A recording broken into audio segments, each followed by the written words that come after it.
La verdad es que tengo dos historias que creo que merece la pena escuchar. Y ambas están relacionadas entre sí. Me llamo David. Solía trabajar de madrugada en una gasolinera con tienda en medio de la nada. Esto fue hace una eternidad.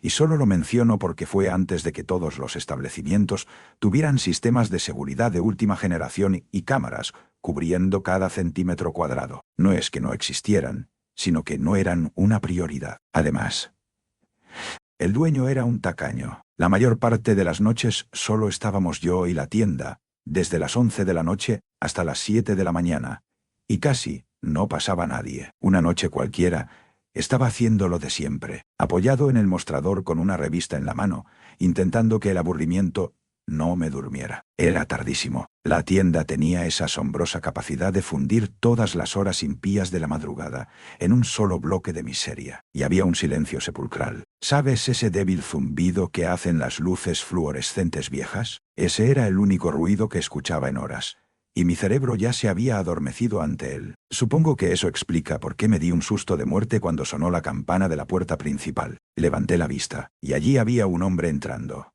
Era un tipo negro, alto, de unos 30 y tantos, con una complexión por encima de la media. ¿Qué? Mi primer pensamiento fue que parecía un exdeportista profesional, pero entonces lo miré un poco más de cerca, y aquí está la cosa, y no puedo exagerar lo impactante que fue. Estaba, literalmente, cubierto de sangre. Os supongo que podría haber sido pintura roja, pero en el fondo sabía que no lo era. Estaba por todas partes. Tenía una enorme salpicadura cruzándole el pecho, por no hablar de los regueros en su cara y sus brazos. Era una cantidad de sangre casi irreal. Por eso mi cerebro tardó en procesarlo.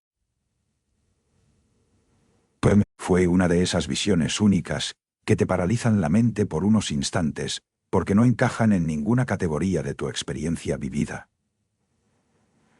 Gana el que se habla cerca, del árbol de me sirvas la vería de la experiencia vivida.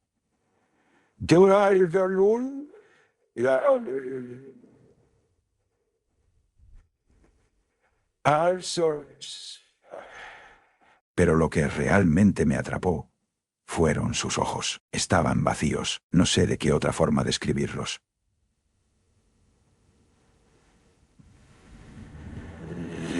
No había nada detrás de ellos. Parecía que simplemente estaba entrando en la gasolinera a las 2 de la mañana, un día cualquiera. Se le veía perfectamente normal, relajado, casi aburrido. Era como si ni siquiera supiera que estaba empapado en lo que, muy claramente, era sangre. Me quedé completamente congelado, y lo único que podía hacer era mirarle fijamente, lo cual probablemente era lo último que quería hacer, pero no podía evitarlo. Pero cada vez que lograba apartar la mirada, mis ojos volvían a clavarse en los suyos.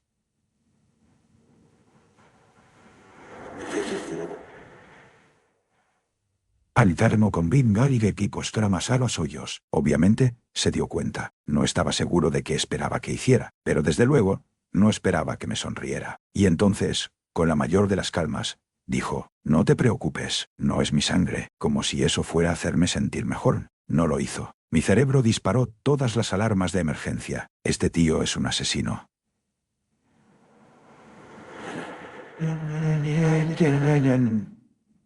Tonto, podría acabar de matar a alguien.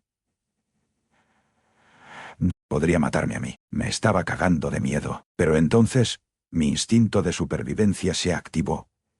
Y empecé a actuar como si todo fuera normal. Asentí con la cabeza, como si me hubiera hecho un comentario sobre el tiempo, y volví a hundir la cabeza en la revista. Lo vi caminar por los pasillos como si nada pasara. Cogió un par de cosas al azar y se acercó a pagar. De hecho, me sorprendió que no robara los artículos. Probablemente se lo habría permitido. Le cobré, teniendo mucho cuidado de no mirarle a los ojos. La pesadilla casi había terminado. Pagó en efectivo, no dijo nada más, y se marchó. La campana de la puerta sonó y desapareció. Así de simple. En el instante en que oí arrancar el motor de un coche en algún lugar del aparcamiento, agarré el teléfono y llamé al 112. Les conté lo que había visto y traté de describir al tipo con la mayor precisión posible. El operador me estaba haciendo algunas preguntas para aclarar la situación cuando todo se fue al traste. Estaba a mitad de una frase cuando la campana de la puerta volvió a sonar. Genial. Pon otro cliente. Lo último con lo que quería lidiar. Pero me equivocaba. No era otro cliente. Era él, otra vez. El tipo al que estaba denunciando a la policía, en ese mismo instante. ¡Cuo! Parecía absolutamente furioso. Colgué el teléfono lo más rápido que pude, pero ya era demasiado tarde. Sabía lo que estaba haciendo. Debió de haberme visto a través del cristal. Entró como un vendaval hacia el mostrador y empezó a exigirme que le dijera si había llamado a la policía. Lo negué, pero no se lo tragó. En absoluto. La cosa escaló rápidamente. Empezó a insultarme, diciéndome que me metiera en mis asuntos y que sabía que mentía. Yo solo levanté las manos y me quedé callado, intentando calmar las cosas lo mejor que podía, pero no había nada que hacer.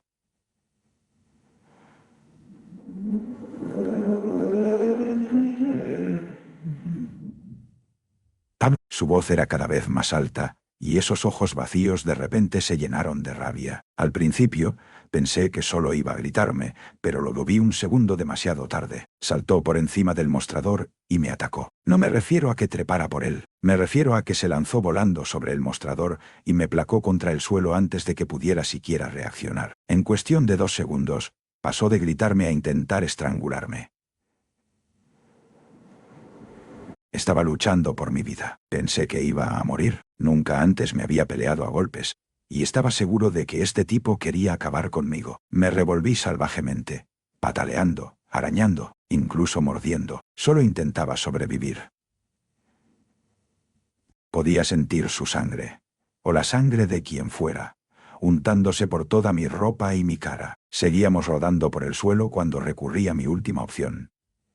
Grité que tenía un arma y que no tenía miedo de usarla. Un farol total, por supuesto. Sin embargo, algo en la forma en que lo dije debió de sonar convincente, porque dejó de pegarme. Se levantó a trompicones y salió corriendo hacia la puerta. Yo seguía en el suelo, aturdido por el dolor cuando escuché su coche salir derrapando del aparcamiento. La policía apareció unos 10 minutos después. Cuando vieron el estado en el que estaba, salieron de inmediato a intentar localizar al tipo. Nunca volví a saber de ellos. Tampoco salió nada en las noticias. Me quedé completamente a oscuras. A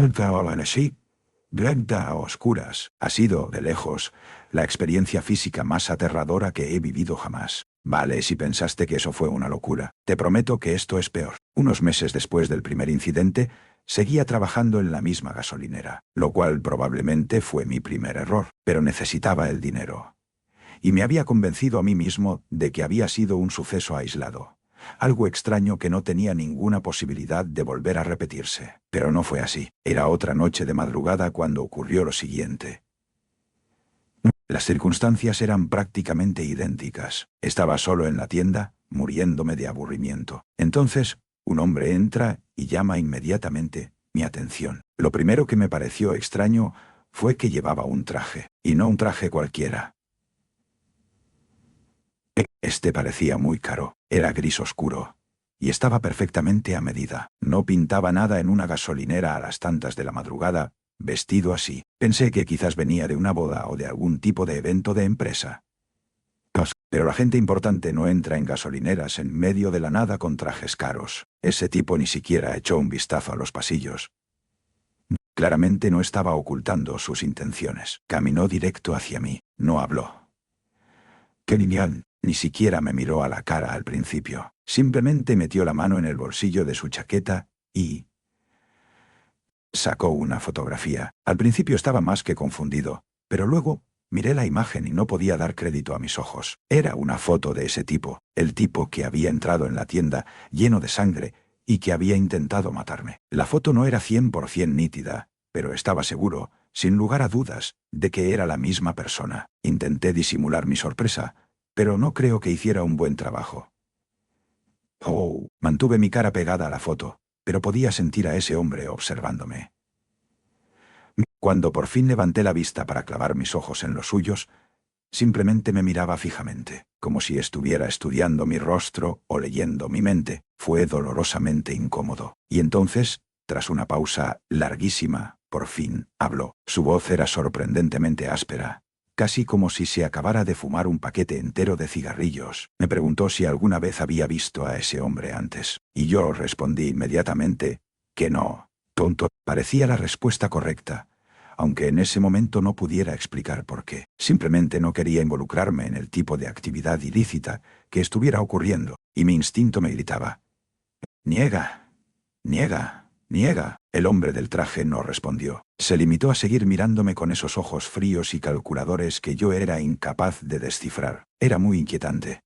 El silencio fue insoportable, y con cada segundo que pasaba, yo perdía más confianza en la credibilidad de mi propia mentira. Aún así, no di mi brazo a torcer. Gané nuestro pequeño duelo de miradas, y el tipo finalmente bajó la mano y recogió la fotografía. En cuanto se dio la vuelta, dejé escapar un enorme suspiro de alivio, pensando que todo había terminado. Lo vi caminar hacia la puerta, pero justo antes de abrirla, se detuvo. Y se dio la vuelta para mirarme una vez más, y entonces simplemente dijo: «Sé que estás mintiendo». Antes de que pudiera responder, desapareció. Estaba más conmocionado por el encuentro de lo que quería admitir. Estar solo en esa tienda ya no me parecía seguro. ¿Quién era ese tipo? ¿Cómo sabía lo del primer incidente? Me pregunté si era un policía, un detective, o si era alguien totalmente distinto, alguien conectado a lo que fuera en lo que el hombre ensangrentado estuviera metido. Ese fue el pensamiento que realmente me aterrorizó.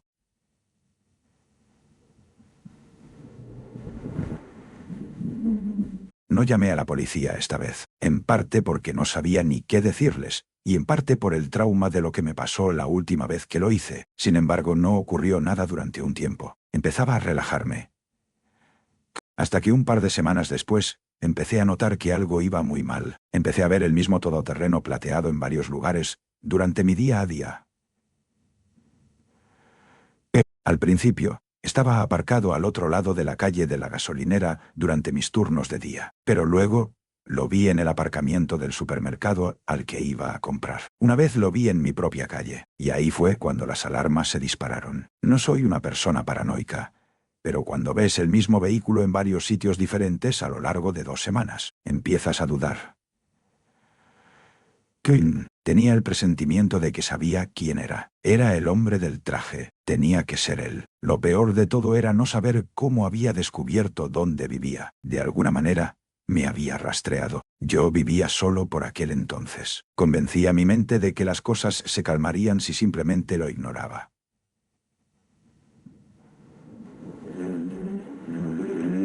Fue una forma pésima de actuar. Unas 3 semanas después de que apareciera por primera vez, me desperté de golpe en medio de la noche, por el sonido de unos cristales rompiéndose. Mi primera reacción no fue paralizarme ni huir, sino luchar. Agarré el bate de béisbol que guardaba debajo de la cama y corrí al salón. No había nadie allí, pero sí que había algo. Allí, tirada en medio del suelo del salón, rodeada de cristales rotos, había una piedra. Una simple piedra, quizás del tamaño de un puño. No había ninguna nota atada a ella, pero entendí perfectamente lo que significaba. Ese tipo me había estado acosando. Estaba claramente metido en algo horrible, y me estaba intentando decir algo. No sabía el qué, pero sabía que no quería formar parte de ello, así que cedí. Al día siguiente dejé mi trabajo y empecé a buscar otro sitio donde vivir. Me mudé a un piso anodino en un pueblo a varios kilómetros de distancia. Nunca volví a ver ese todoterreno. Con el tiempo, me fui del estado y nunca supe la verdad. Nunca supe por qué alguien se tomaría la molestia de acosarme e intimidarme, solo porque llamé a la policía por un hombre cubierto de sangre. Esto ocurrió hace unos 8 meses. La noche en cuestión, volvía de una obra que estaba a unas 3 horas de mi casa. Estaba reventado. El trabajo había durado más de lo esperado, y no tenía suficiente cafeína en el cuerpo para compensarlo. Para cuando me puse en marcha, ya pasaban de las 10 de la noche. A los 45 minutos de viaje, supe que tenía que parar. Mis párpados hacían esa cosa en la que simplemente se caen por sí solos. Y tenía que sacudir la cabeza físicamente para mantenerme despierto. Así que me desvié en la siguiente gasolinera de la autopista. Llené el depósito, me fumé un cigarro y me quedé debatiendo qué hacer. Decidí echarme una pequeña siesta en la camioneta y terminar el trayecto después. Aparqué en una esquina oscura del aparcamiento. Apagué el motor y me quedé frito al instante. Cuando sonó mi alarma, fue como si hubiera parpadeado y hubiera pasado una hora. El aparcamiento estaba ahora completamente vacío. Arranqué mi camioneta y volví a la autopista. Todo fue bien durante los primeros 20 minutos. La carretera estaba muerta y yo iba en piloto automático. En un momento dado, me di cuenta de que la camioneta estaba haciendo unos ruidos extraños. Tardé unos minutos en procesar lo que estaba escuchando. Bajé la radio para oírlo con más claridad. Había un débil pero sordo pum, pum, que venía de algún lugar detrás de mí. Me giré un par de veces, pero no vi nada suelto en los asientos traseros. Pensé que sería algo moviéndose en la caja trasera de la camioneta. Alguna de mis herramientas, quizá. No me pareció motivo suficiente para parar en el arcén, así que seguí conduciendo, pero los sonidos continuaron. Empezó a molestarme de verdad, así que pegué un fuerte golpe con la mano en la guantera y maldije en voz alta, frustrado. Curiosamente, eso pareció funcionar. Durante unos 10 minutos después de aquello, todo quedó en silencio. Me alivió, pero también me hizo pensar. Era muy extraño que un sonido provocado por un objeto inanimado cesara tan abruptamente solo por mi arranque de furia. Estaba dándole vueltas al asunto, debatiendo si debía parar o no, cuando de la nada escuché un crujido ensordecedor que venía directamente de mi espalda. No fue un ruido normal, fue más bien un estruendo, como si alguien hubiera lanzado una roca contra mi cristal. Los siguientes 30 segundos fueron de puro caos y terror. Me giré del susto y lo que vi casi hizo que perdiera el control del vehículo. Había una persona de pie en la caja trasera de mi camioneta, golpeando el cristal que nos separaba con una de mis herramientas pesadas. Estaba oscuro, pero podía verle claramente. Estaba golpeando el cristal una y otra vez, como un animal salvaje intentando abrirse paso a garras para escapar de una jaula. La forma en que se movía era verdaderamente sádica y brutal. Di un volantazo incontrolable, en parte por el miedo y en parte para intentar quitármelo de encima. La camioneta empezó a derrapar. Creí que iba a volcar, pero todo en lo que podía pensar era en el maníaco, que estaba intentando atravesar mi ventana a golpes. De alguna manera logré estabilizar el volante y pegué un frenazo en el arcén. Me arranqué el cinturón de seguridad. No sé qué me pasó por la cabeza. Yo no soy la persona más valiente y no iba armado, pero sabía que tenía que hacer algo. Abrí la puerta de una patada y corrí hacia la parte de atrás. Mientras me acercaba a la caja de la camioneta, vi a un hombre con sudadera saltando de ella. Cayó al suelo y empezó a correr a toda velocidad hacia la línea de árboles que bordeaba la autopista. Le perseguí durante unos segundos antes de darme cuenta de la terrible decisión que era esa. Estaba completamente a oscuras, allí fuera. No sabía si iba armado, y estábamos totalmente solos. El pánico volvió a invadirme. Corrí de vuelta a la camioneta y aceleré sin mirar atrás. Conduje durante un rato y volví a parar bajo una farola para inspeccionar los daños. El cristal estaba destrozado. No había cedido del todo, pero tenía tantas grietas que un golpe fuerte más lo habría tirado abajo. Me subí a la caja de la camioneta para ver con qué había estado golpeando el cristal, pero algo captó mi atención antes de que pudiera encontrar la herramienta. Había un objeto extraño allí atrás que yo no reconocía. Tardé unos segundos en procesar lo que estaba viendo. Era una bolsa de basura. Estaba enrollada sobre sí misma varias veces, como si alguien hubiera intentado sellarla muy bien, y era pequeña, del tamaño de 2 puños juntos. Parecía estar mojada. Y al agacharme para mirarla mejor, me di cuenta de que olía asqueroso. Olía a rancio, a carne o comida putrefacta. No quería tocarla, pero necesitaba que saliera de mi camioneta. Así que, con mucho asco, la agarré y la lancé con todas mis fuerzas hacia el bosque. No me lo pensé 2 veces. Volví al asiento del conductor y me puse en marcha. Mientras me incorporaba a la autopista, bajé la mirada hacia mis manos en el volante y me di cuenta de que estaban teñidas de un ligero color rojo. La bolsa había estado cubierta de algo rojo que ahora estaba por todos mis dedos. Era repugnante, pero lo único que podía hacer era conducir. Nunca hablé con la policía. No quería problemas. Un amigo mío arregló el cristal de la camioneta unos días después, sin hacer preguntas. Echando la vista atrás, la única explicación que tiene sentido es que ese tipo se subió a la caja de mi camioneta mientras yo dormía en la gasolinera. Pero tuvo que haber estado tumbado completamente plano durante la mayor parte del trayecto, o le habría visto por el retrovisor. Nunca había estado en una situación de vida o muerte como esa. Fue, de lejos, La cosa más aterradora por la que he pasado en mi vida.